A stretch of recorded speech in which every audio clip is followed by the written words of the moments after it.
Hello, my name is Logan and I'm your host, the Mighty Pirate.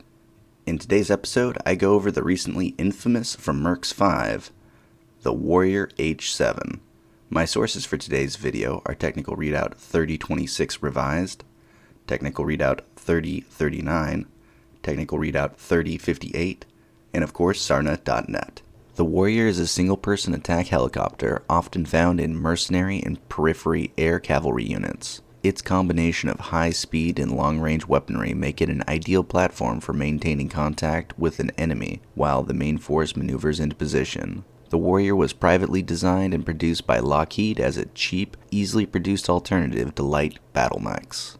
As the Lyrian Commonwealth suffered many defeats due to their lack of mobility that lighter, swifter mechs provided, Lockheed offered the Warrior to the LCAF to bridge this gap in their tactics. The Lyrians begrudgingly agreed to the development on the design, but after 6 years of formal testing and hundreds of millions spent in R&D and tooling up of production lines, the LCAF finally told Lockheed that the Steiner forces had no need for their flying toy.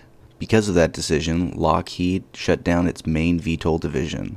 A few orders from mercenary units and periphery worlds kept the production line open, but by 2957, due to lack of interest, the Lockheed VTOL plant had closed its doors.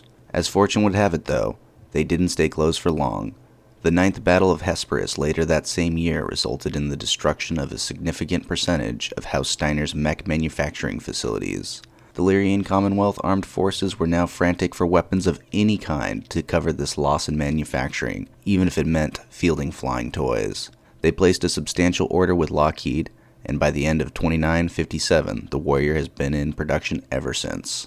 Unlike most helicopters, the Warrior does not have an anti-torque tail rotor. Instead, it mounts two sets of rotors on its mast, each rotating in opposite directions to cancel out the engine's torque.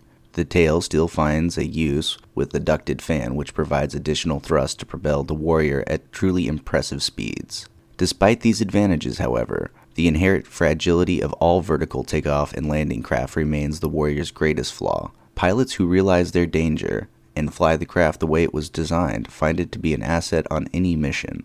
But many careless commanders, unfamiliar with the mobile nature of helicopter warfare, send the Warrior to battle in the same manner they would a tank, which usually results in the destruction of the helicopter and the death of the pilot. The Warrior's main weapon is a center-mounted autocannon 2. The phenomenal range profile of this weapon allows the Warrior to engage while remaining far out of the reach of most enemies' weapons. Although not a powerful weapon alone, if used in formations, the combined weight of fire is reliable and packs enough punch that not even battle mechs can afford to ignore them for long.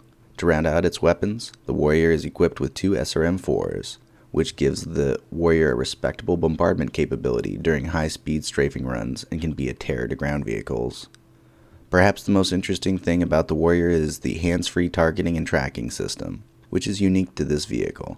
This system uses a high-tech helmet to mate the reticle-mounted targeting crosshairs to the pilot's vision. Instead of having to take his hands off the controls to manipulate a complex firing panel, the pilot simply maneuvers the helicopter until his crosshairs line up with the projected target and fires. Although the technology is relatively simple and pales in comparison with the complexity of a mech's neuro helmet, it is still an impressive piece of technology and worth noting. That will conclude my video on the Warrior. Hope to see you on the battlefield.